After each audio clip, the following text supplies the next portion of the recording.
We did have papers to leave for Australia in 1939, the winter of 39. And I remember my parents talking about it, that he got in because they needed architects under the architectural quota. Unfortunately, the Jewish quota closed. We were about 10 people away from the embassy door, and they told us to come back next year. Never happened. I did not feel different.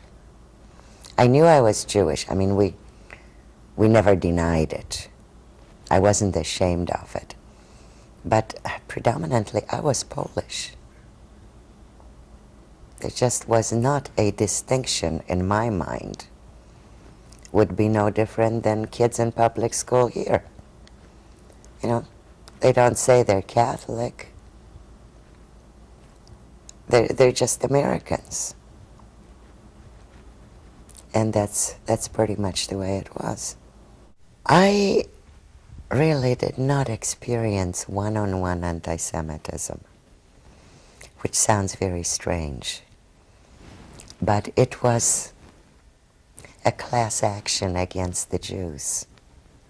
It happened the day Germany entered our town. All of a sudden, I found out I was different. We all went to the trenches to hide because they started to bomb Lubranitz. And by then, the German armed forces had already entered Lubranitz. So I understand they quickly spread the white crosses or whatever on the streets, and the bombing stopped. And we just stood there and we watched the conquering heroes march into our little town. It's just, I had no idea what to expect. I was to start the 4th grade in September of 1939.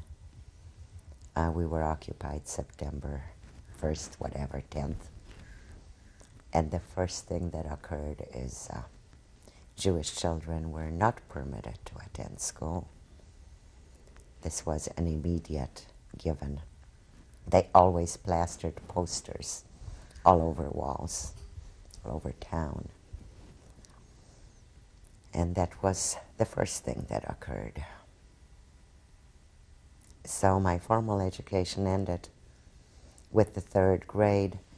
The other side effect of that was that you not only were not permitted to attend school, you were not allowed to have private tutoring. The consequences were dire. It could mean death for the whole family and the teacher, at least a severe beating. I did have a private tutor for probably 8 months, 6 months, I don't know. And he used to come to our house under the guise of playing chess with my father.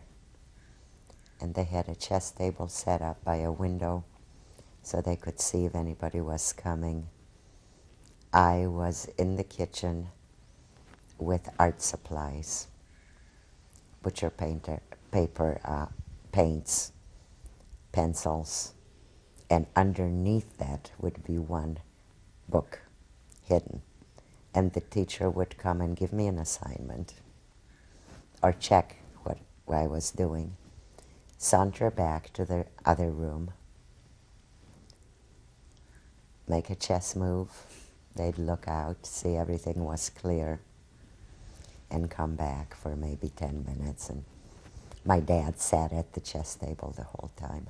All the able-bodied Jewish men, I believe age 18 to, I don't know whether it was 40 or 50. I can't tell you. We're told to report within, I think there was maybe a 15-minute notice out in the fields outside the village, and that was it. Immediately we followed them, but we were not permitted to go near them.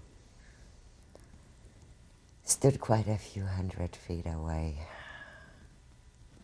It was such a beautiful day. I still remember the bright green meadow, the flowers, and all these men standing there being forced to jump aboard German army trucks at gunpoint. Didn't take them long to load everybody up, and then the convoy took off. That's the last time I saw my dad. I wasn't 11 yet. Or was I 11? God, time flies. Spring 1941. So no. Yeah, I was 11. And what did he say to you before he left? He didn't. There was no time. 1 minute everything was all right, and the next minute they were gone. This girl, I thought, well, here is somebody that I have something in common with. And every time we played together, her mother would come out and call her in. And then I found out that they had told her she couldn't play with me because I was a Jew. I did not understand it. We played anyhow. And eventually I did meet her mother. And the mother accepted me. And her dad was a caretaker to a big estate. They moved out of town. And he used to come in the winter with a sled and horses and pick me up and take me out to play with his daughter. So, maybe getting to know one Jewish kid changed their mind. I did not wear the star. One, for my own protection, so I wouldn't get beaten, have to walk in the middle of the road. Two, I became the chief procurer of food, of the forbidden foods for us. Let's face it, the milk came from the next door neighbor. I didn't have that far to go. The eggs were someplace else. Chickens came from one of the farmers who lived in short proximity.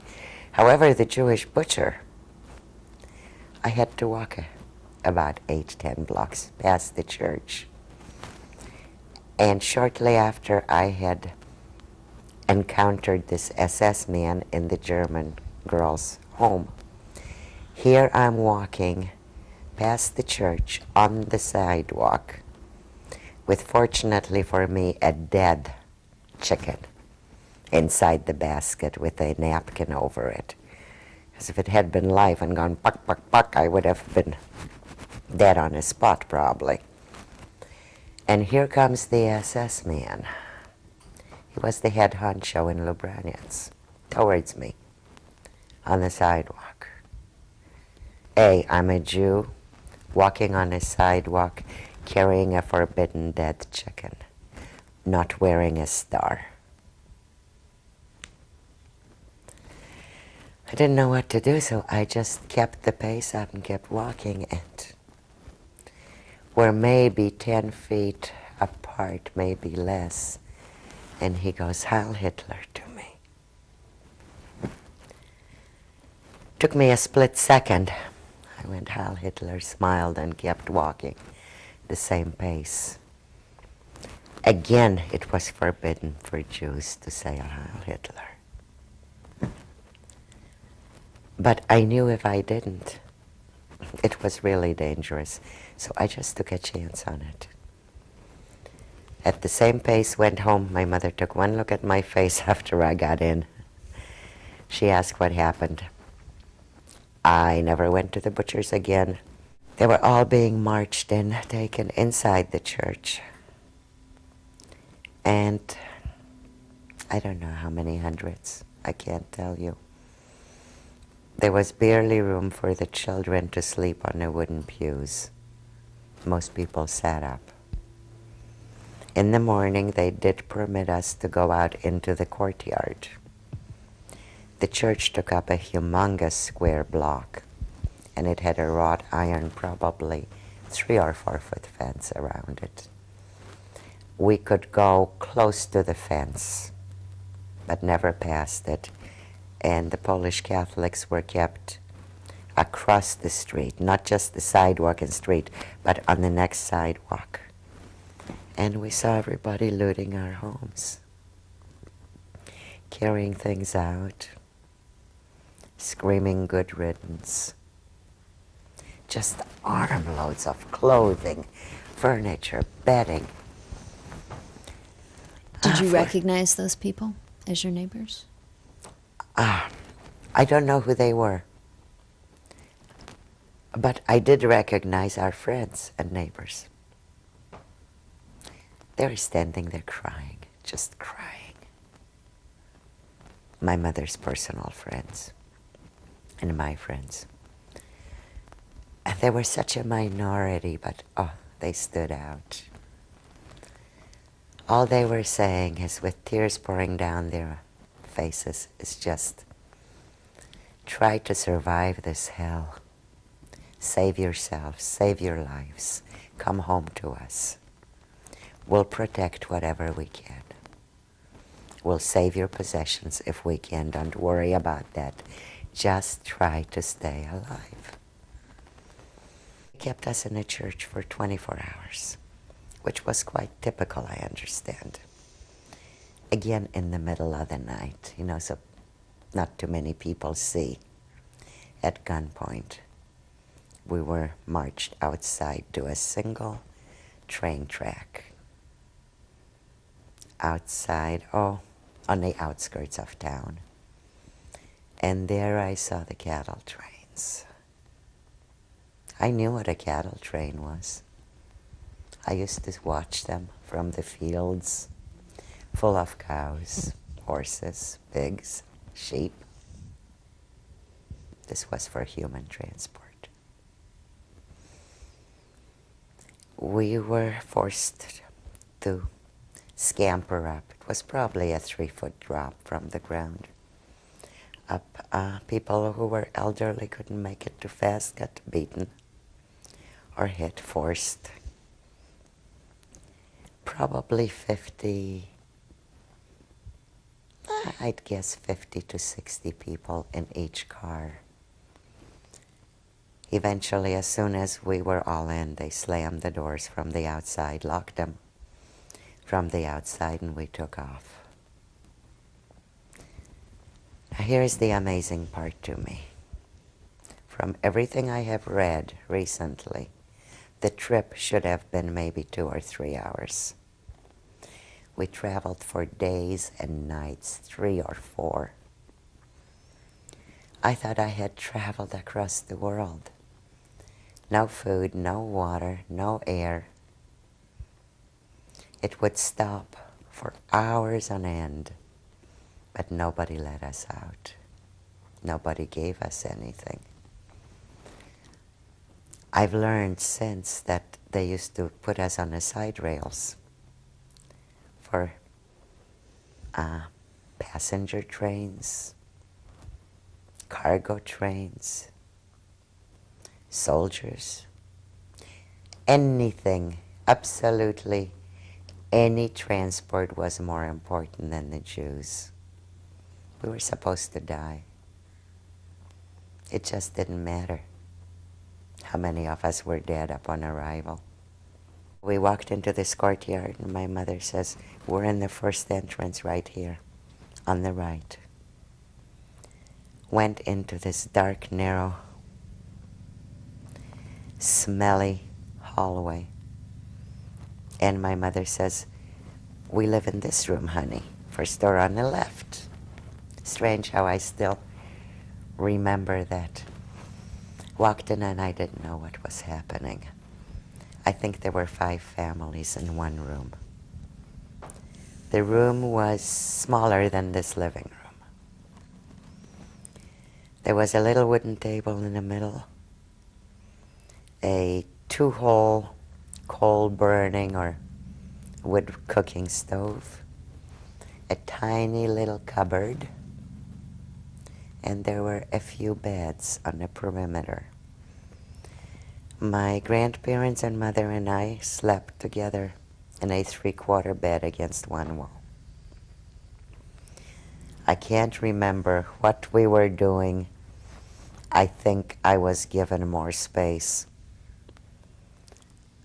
more rest time maybe.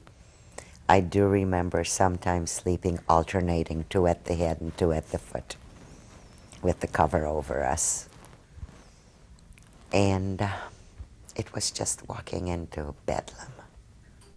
That ladder was being moved, and I thought, oh my God, they found us. I didn't move. The trap door opened.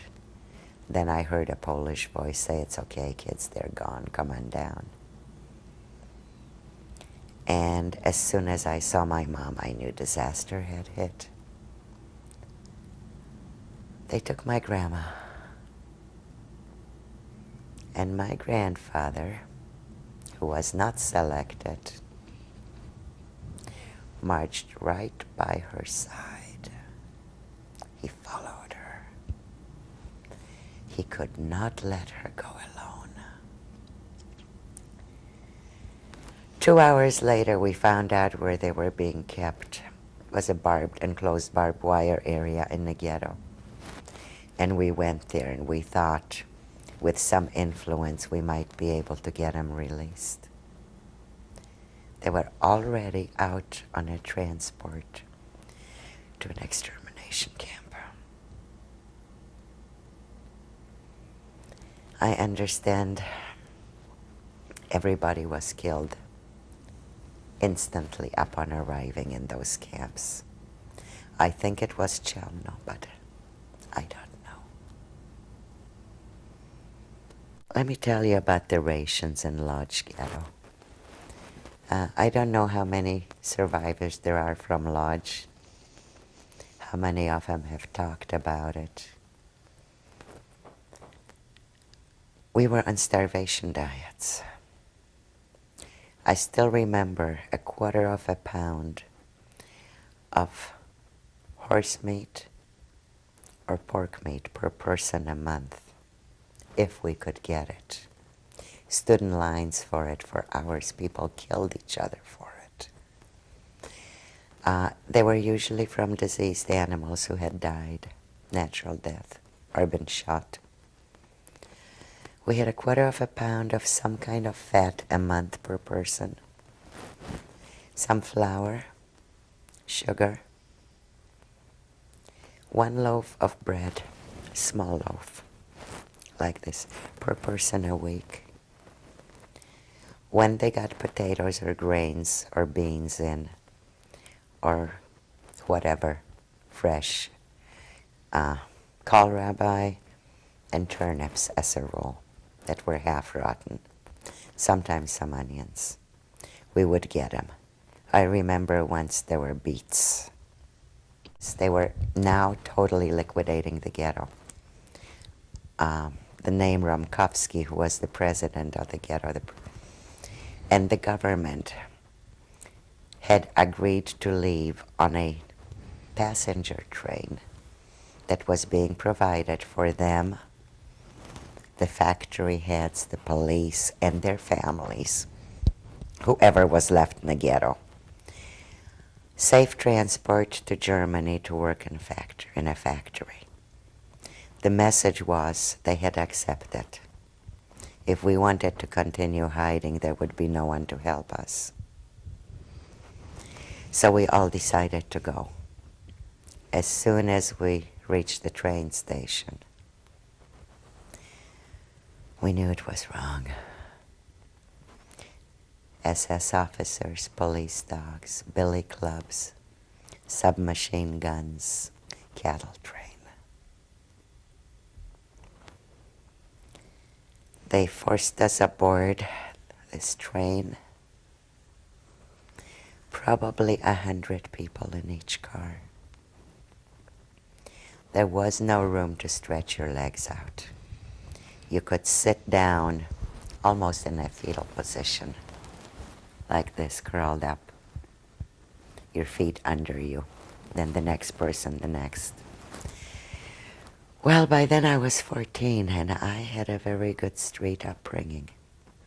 I had become the provider and the procurer. So I managed to quickly get a little area against one of the walls of the car, so at least we had something to lean against. And my mother and I sat down there. One more time, the same scenario. Slam the doors, lock them, off we went. I realized right away that they were separating us. You had to go past the review committee. There were 3 SS uniformed men. I've heard since that Dr. Mengele was always one of them. I had no idea who they were. And I noticed that the elderly,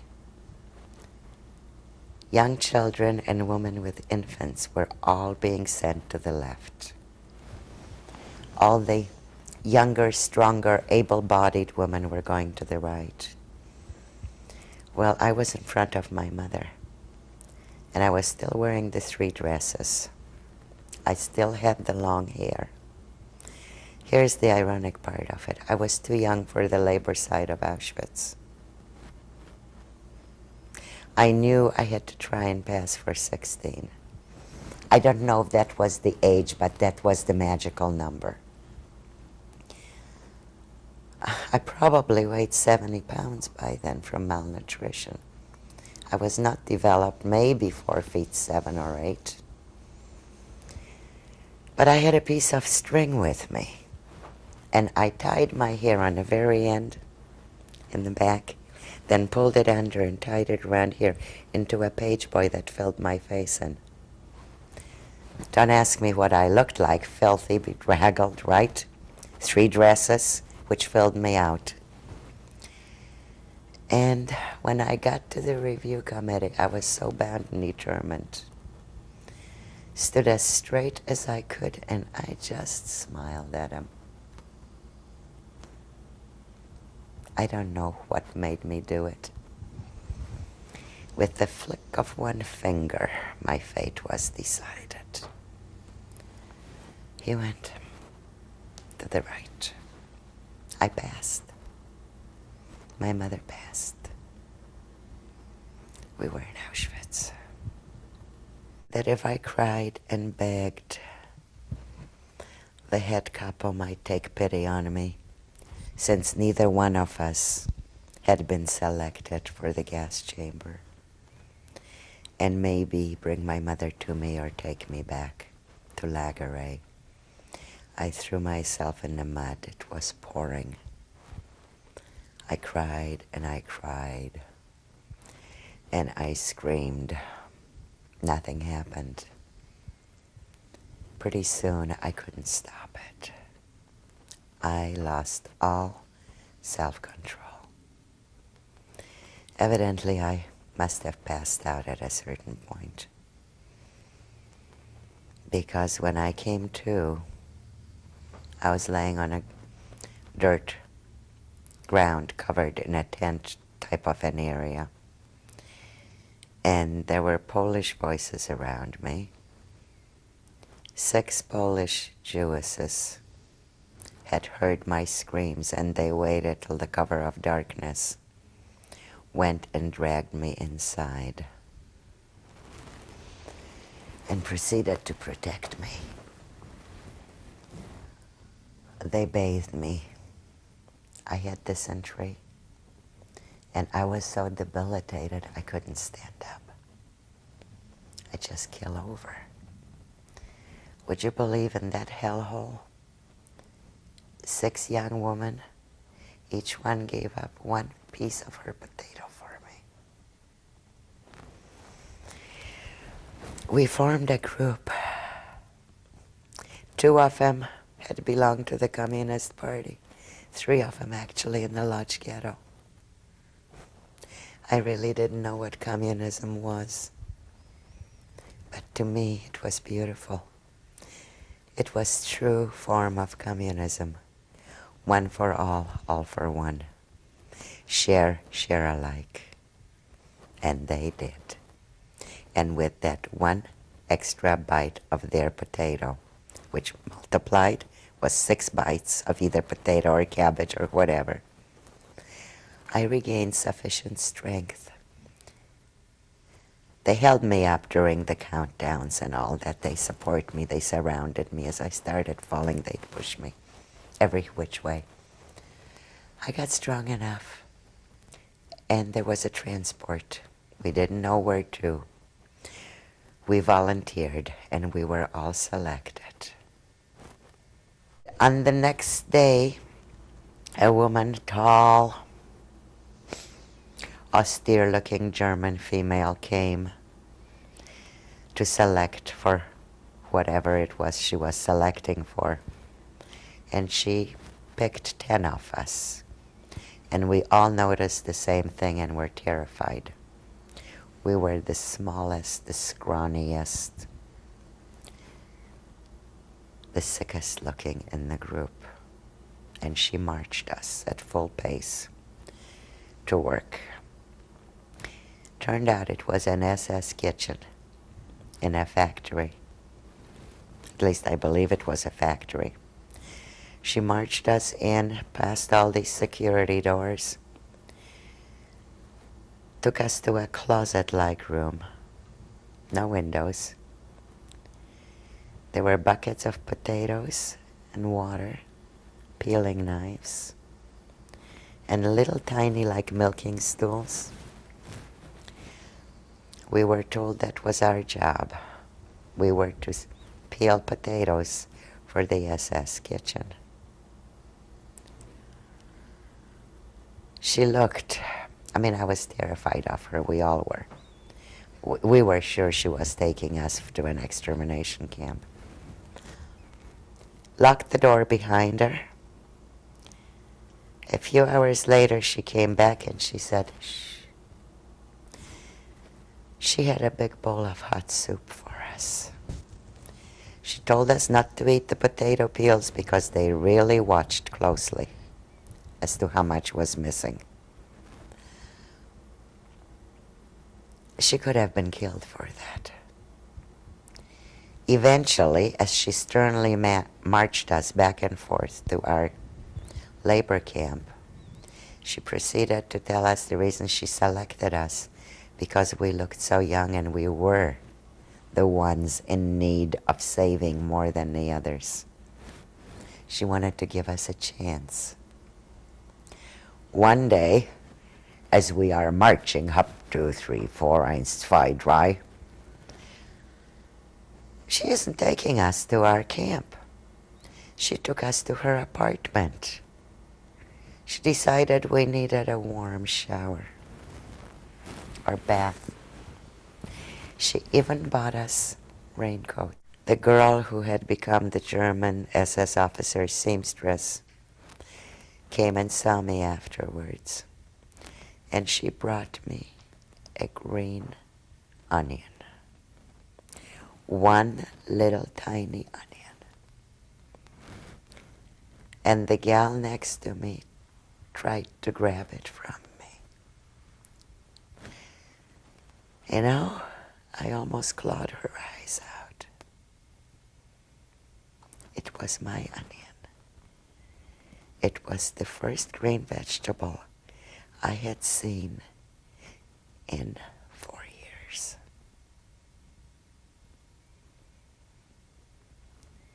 I ate it. I moved. I wasn't about to be near her. The doctor came in with an interpreter, and when I heard in Polish what this was all about, I remembered my few months of English from age 10. And I quickly said, "Dr. Amigo Sweden, please."